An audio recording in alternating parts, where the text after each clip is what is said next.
اعوذ باللہ من الشیطان الرجیم بسم اللہ الرحمن الرحیم زین للناس حب الشہوات من النساء، آراستہ کر دی گئی ہے لوگوں کے لیے خواہشات کی محبت عورتوں میں، اور پھر آنورڈ 5 مزید چیزیں اللہ تعالیٰ نے گنوائی ہیں، لیکن ٹاپ آف دا لسٹ جس چیز کو ڈسکس کیا وہ عورت کی آزمائش ہے، یا عربی میں ہم اسے کہتے ہیں فتنہ۔ ایک فتنہ وہ ہے جو پنجابی میں استعمال ہوتا ہے، وہ ڈیفرنٹ ہے۔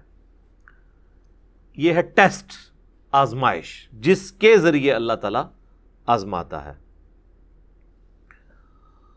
تو آپ دیکھ لیں کہ یہ جو 6 چیزیں اللہ تعالیٰ نے اس آیت مبارکہ سورہ آل عمران کی آیت نمبر 14 میں گنوائی ہیں، اس میں پہلے نمبر پہ عورت کے فتنے کا، اس کی آزمائش کا ذکر کیا ہے۔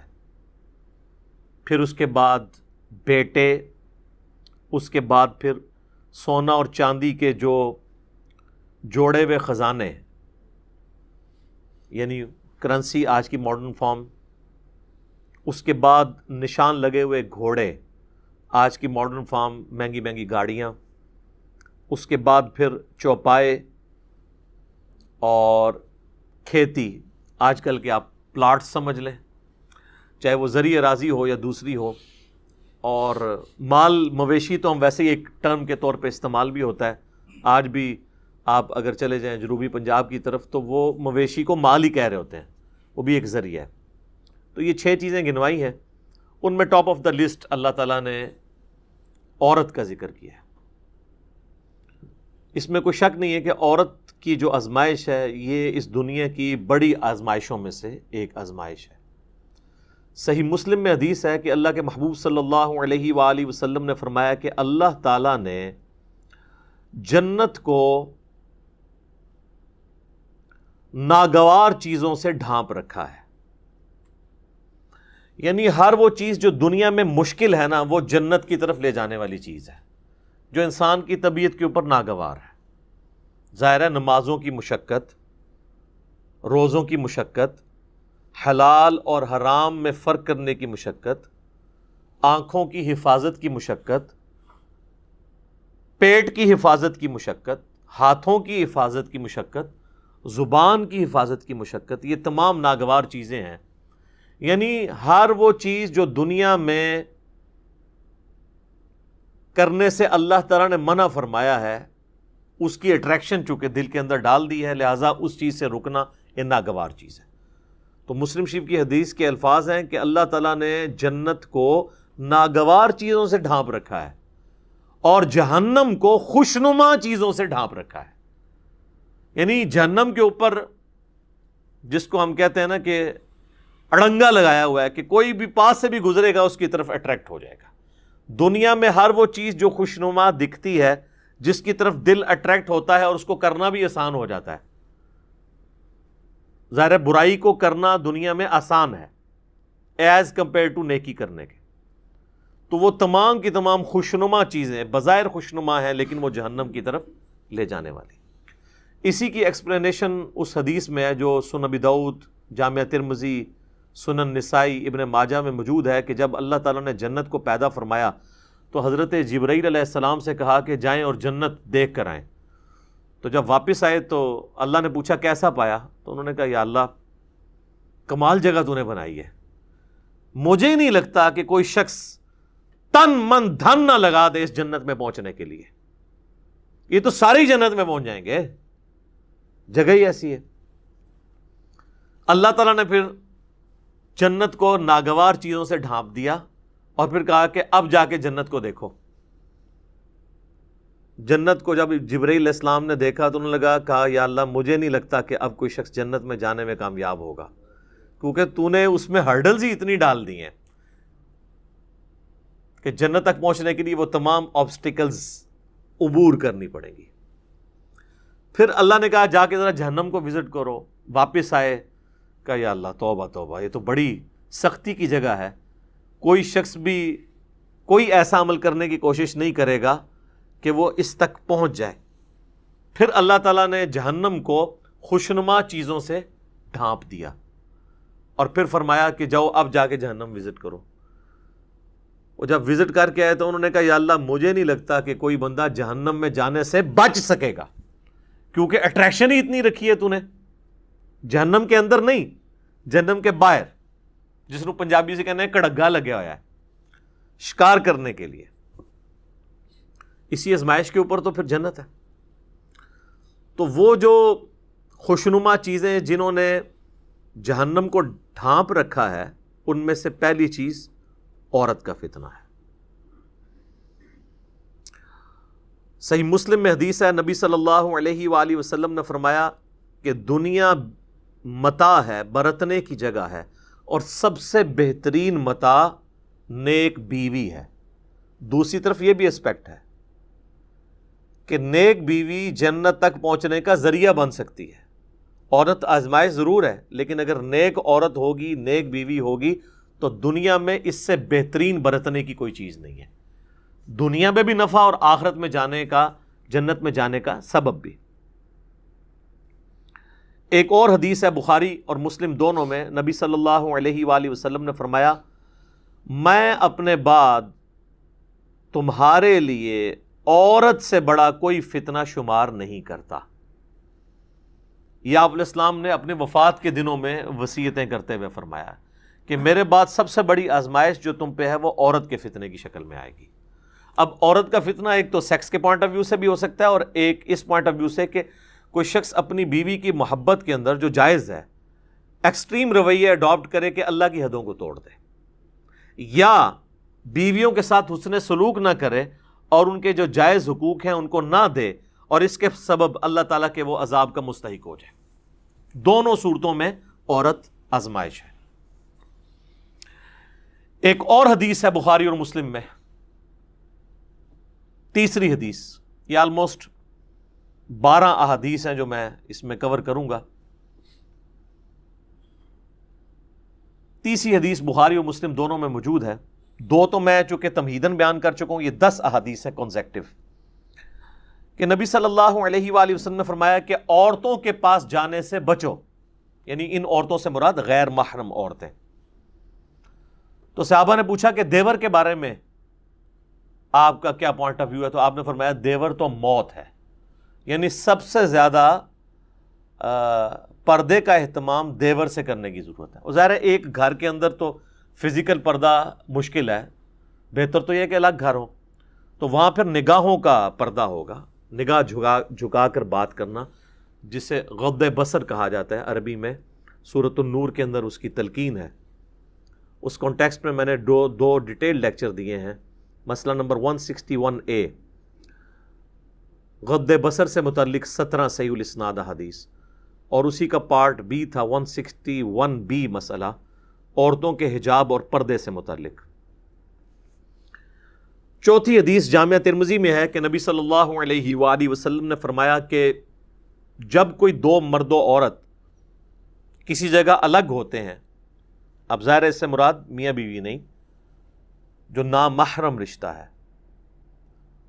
تو تیسرا ان میں شیطان ہوتا ہے. تو یہ جو لوگ کہتے ہیں نا جی ہماری محبت بڑی پاکیزہ محبت ہے، اور ہر بندے نے پاکیزگی کی لمٹس بھی اپنی رکھی ہوئی ہیں. کوئی شخص صرف فون پہ بات کرنے کو پاکیزہ محبت سمجھتا ہے، کوئی ہاتھ لگانے کو پاکیزہ محبت سمجھتا ہے، کوئی ایک سٹیپ اس سے آگے جانے کو پاکیزہ محبت سمجھتا ہے، اور اس سے آگے جانے کو وہ گناہ شمار کرتا ہے. حالانکہ اسلام میں نامحرم مرد و عورت کا کوئی اس اعتبار سے رشتہ نہیں ہے. حتیٰ کہ یہ جو منگیتر والا کانسیپٹ ہے نا، یہ بھی غلط ہے. منگیتر بھی آپس میں نامحرم ہے جب تک کہ نکاح نہ ہو جائے. آفیشیل بانڈنگ جو شریعت میں ہے وہ نکاح کا بانڈ ہے. تو بہتر یہ کہ یہ منگنی کرنے کی بجائے نا نکاح ڈائریکٹ کرنا چاہیے. اس کے بعد اگر مرد و عورت آپس میں فون کے اوپر رابطہ رکھنا چاہتے ہیں تو وہ ضرور رکھیں، لیکن فون تک ہی، اس سے آگے نہیں. کیونکہ نکاح کے بعد جب تک رخصتی نہ ہو تو مرد و عورت آپس میں کوئی بھی کسی قسم کا تعلق قائم نہیں کر سکتے، ورنہ تو یہ معاشرے کی جڑیں ہی پھر کٹ جائیں گی. اور اس قسم کے کیسز پھر سامنے آتے ہیں اور وہ آپ جوڈیشری میں بھی پروف نہیں کر سکتے، اور پھر معاملات کہاں سے کہاں بگڑ جاتے ہیں. لہٰذا یہ کہنا کہ جی نکاح ہو گیا تو اب ہر طرح کا تعلق جائز ہو گیا، نہیں، جب تک رخصتی نہ ہو نکاح کے بعد والے تعلقات اس کے لیے جائز نہیں ہوں گے۔ 5ویں حدیث صحیح مسلم کی ہے، نبی علیہ السلام سے پوچھا گیا جو اچانک نظر اٹھ جاتی ہے، تو آپ نے فرمایا کہ اللہ نے مجھے اس چیز سے منع کیا ہے اور حکم دیا ہے کہ اگر اچانک نظر اٹھ جائے تو میں فوراً اپنی نظر ہٹا لوں۔ تو یعنی وہ نظر آپ نے یہ نہیں ہے کہ گھر چھوڑ کے آنا ہے ایک نظر کے اندر، کہتا نہیں پہلی نظر معاف ہے۔ پہلی نظر سے مراد دیکھنا نہیں ہے، پہلی نظر سے مراد ہے کسی شخص کا نامحرم کے بارے میں اس کو یہ پتہ چل جانا، تو پہلی نظر اس کی ہو گئی۔ اب جان بوجھ کے چاہے وہ پہلی نظر بھی ڈالے گا تو اس کی دوسری شمار ہوگی۔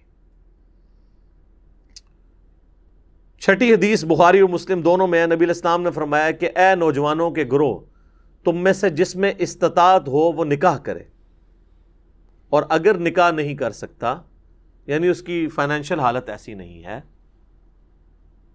تو وہ پھر روزے رکھ کے اپنی شہوت کو ٹھنڈا کرے۔ اور اس میں الفاظ ہیں نکاح کرو، نکاح کرنا تمہاری عفت اور عصمت کی حفاظت اور شرمگاہ کی حفاظت کا ذریعہ ہے، اور یہ نگاہیں نیچی رکھنے کا ذریعہ ہے۔ اب یہ بھی ایک تلخ حقیقت ہے کہ ہمارے معاشرے میں نکاح کی سرمنی اور شادی کی سرمنی اتنی مشکل کر دی گئی ہے کہ جو لوگ فائنینشلی افورڈ بھی کر رہے ہوتے ہیں پھر بھی حالات و واقعات ان کے لیے ایسے نہیں بن پاتے کہ وہ شادی کر سکیں۔ اور دوسری طرف یہ بھی ایکسٹریم ہے کہ ایک شخص فیملی کو سپورٹ کر ہی نہیں سکتا اور آپ زبردستی اس کی شادی کروا دیں کہ جی یہ بعد میں بندے کا پتر بن جائے گا، الٹا آپ 2 خاندانوں میں لڑائیاں ڈلوا دیں گے۔ تو یہ بھی کوئی اپروچ نہیں ہے۔ اور اس حدیث میں جو استطاعت ہے اس سے مراد اس کی سیکچول استطاعت نہیں ہے بلکہ فائنینشیل استطاعت کا ذکر ہے کہ فائنینشلی اگر وہ استطاعت رکھتا ہے تو وہ نکاح کرے گا، ورنہ یہ تو نہ ہوتا کہ جس کی استطاعت نہیں ہے تو وہ روزے رکھے۔ اگر اس سے مراد وہ سیکچول چیز ہوتی پھر تو روزے بھی رکھنے کی ضرورت نہیں تھی اس کو، تو اس سے مراد وہی چیز ہے۔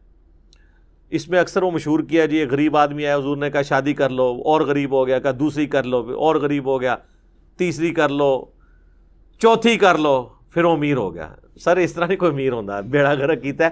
یہ بالکل جھوٹی روایتیں ہیں، یہ میرا خیال ہے کنواروں نے گھڑی ہوئی ہیں۔ ان روایتوں سے پھر بھی شادی نہیں ہونے کی جن کی نہیں ہونی۔ اچھا، 7ویں حدیث ہے صحیح بخاری میں، آپ صلی اللہ علیہ وآلہ وسلم نے فرمایا جو شخص مجھے اپنی زبان اور شرمگاہ کی حفاظت کی ذمہ داری دے دے میں اسے جنت کی گارنٹی دیتا ہوں۔ اب یہ 2 چیزیں جو ہے نا یہ بہت کرٹیکل ہیں، زبان اور شرمگاہ کا معاملہ۔ 8ویں حدیث صحیح مسلم میں ہے، نبی صلی اللہ علیہ وآلہ وسلم نے فرمایا یہ دنیا بڑی میٹھی ہے، سرسبز و شاداب ہے، اور اللہ نے دنیا میں تمہیں اپنا خلیفہ بنایا ہے، اب وہ یہ دیکھے گا کہ تم کیسے اعمال کرتے ہو۔ اور پھر آپ علیہ السلام نے فرمایا کہ تم دنیا اور عورت کے فتنے سے بچنا۔ 2 چیزیں فرمائی، دنیا کی محبت، اس کی دولت کی محبت، اور عورت کی۔ یہ کیسی کنکلوڈنگ گفتگو ہے کہ اللہ نے تمہاری آزمائش ان 2 چیزوں میں رکھ دی ہے، عورت اور مال۔ باقی آپ جتنے بھی دیکھیں گے وہ اسی کی کرالریز ہوں گی۔ اچھی گاڑی مال کی کرالری ہے، زیادہ پلاٹس مال کی کرالری ہے۔ تو دنیا کی محبت، اس کے مال کی محبت اور عورت سے بچنا۔ اللہم انی اعوذ بک من فتنۃ النساء، اللہم انی اعوذ بک من فتنۃ الدنیا وعذاب الآخرہ، آمین ثم آمین۔ 9ویں حدیث جامعہ ترمذی میں ہے، نبی علیہ السلام نے فرمایا تم نے کوئی بھی 2 محبت کرنے والے میاں بیوی سے بڑھ کر نہیں دیکھے ہوں گے۔ یعنی یہ حقیقت بات ہے، دنیا میں جو اللہ نے محبت میاں بیوی کے درمیان رکھی ہے نا، اس طرح کی ایکسٹریم محبت اور کلوزنس کسی بھی اور رشتے کے اندر نہیں ہے۔ اسلام میں خاندان کی اکائی ہی میاں بیوی ہیں۔ ویسے انڈیا پاکستان میں تو ماں باپ کو ذرا اوپر کا درجہ دیا جاتا ہے، وہ جس لیول پہ درجہ ہے وہ اپنی جگہ ہے، لیکن جو بیسک یونٹ ہے نا خاندان کا، وہ میاں بیوی کا رشتہ ہے. اسی لیے تو مسلم شریف میں آتا ہے نا کہ شیطان کا تخت پانیوں پہ لگا ہوا ہے. جو آج کل کے ماڈرن اسکالرس کا موقف ہے، ہو سکتا ہے یہ برمودا ٹرائنگل پہ ہی شیطان کا تخت لگا ہو، اور وہ شام کے وقت اپنے سارے چیلوں سے رپورٹ لیتا ہے. تو ہر اس کا چیلا آ کے مختلف قسم کے گناہ گنواتا ہے کہ آج میں نے فلاں سے فلاں کروائی، فلاں سے فلاں گناہ کروایا. ایک چیلا آ کے کہتا ہے آج میں نے میاں بیوی کے درمیان علیحدگی کروا دی ہے. تو شیطان کسی سے خوش نہیں ہوتا، اس سے خوش ہوتا ہے اور اسے گلے لگا کے ملتا ہے کہ اصل کام تو نے کیا ہے. کیونکہ میاں بیوی کے درمیان جدائی ہو گئی تو اولاد تو ویسے ہی گئی، معاشرے کے لیے ناسور بن گئی اولاد بھی، اور بعض اوقات ایسی عورتیں یا ایسے مرد بھی ناسور معاشرے کے لیے بن جاتے ہیں اگر دوبارہ ان کا پیچ اپ نہ کہیں پہ ہو سکے. تو تم نے کوئی بھی محبت کرنے والے میاں بیوی سے بڑھ کے نہیں دیکھے ہوں گے. 10ویں حدیث صحیح مسلم میں ہے، نبی صلی اللہ علیہ وآلہ وسلم نے فرمایا سبحان اللہ کہنا بھی صدقہ ہے، الحمدللہ کہنا بھی صدقہ ہے. یہ صدقہ پنجابی والا نہیں، عربی میں صدقہ کہتے ہیں نیکی کے کام کو. اللہ اکبر کہنا بھی صدقہ ہے، لا الہ الا اللہ کہنا بھی صدقہ ہے، اور راستے سے تکلیف دہ چیز کو دور کر دینا بھی صدقہ ہے. امر بالمعروف و نہی عن المنکر، لوگوں کو نیکی کا حکم دینا اور برائی سے روکنا، یہ بھی صدقہ ہے. حتیٰ کہ تمہارا اپنی بیویوں کے ساتھ ازدواجی تعلق قائم کرنا بھی صدقہ ہے. باقی ساری باتیں تو صحابہ کو سمجھ آ گئیں. آخری بات پہ انہوں نے کاؤنٹر کوسچن کیا، یا رسول اللہ ایک پیور ایک اینیمل انسٹنکٹ والی جو ایکٹیویٹی ہے اس پہ بھی نیکی ہے. تو آپ نے فرمایا اگر تم یہی ضرورت کسی ایسی عورت سے پوری کرو جو تمہارے لیے حلال نہیں ہے تو کیا تمہیں گناہ ملے گا؟ صحابہ نے کہا یا رسول اللہ ملے گا. تو فرمایا کہ پھر تمہیں اپنی بیویوں کے ساتھ ازدواجی تعلق قائم کرنے پر ثواب بھی ملے گا. یہ ہے نیکی کا کانسیپٹ اسلام کے اندر. تو یہ میں نے 12 احادیث کور کی ہیں آلموسٹ. اس میں نے کراس ریفرنس میں مزید بھی کر دی، 2 تمہیدن اور 10 جو ہے وہ عورتوں کے فتنے کے پوائنٹ آف ویو سے. ابھی بھی کئی باتیں ہیں جو بیان ہو سکتی ہیں، لیکن یہ قرآن کلاس اس کی متحمل نہیں کہ میں اسے ڈیٹیل سے بیان کروں. مسئلہ نمبر 161A، نگاہوں کی حفاظت سے متعلق 17 صحیح الاسناد احادیث اور قرآن حکیم کی آیات سورۃ النور کی، اور اسی کا پارٹ B تھا 161B مسئلہ، وہ عورتوں کے حجاب سے متعلق.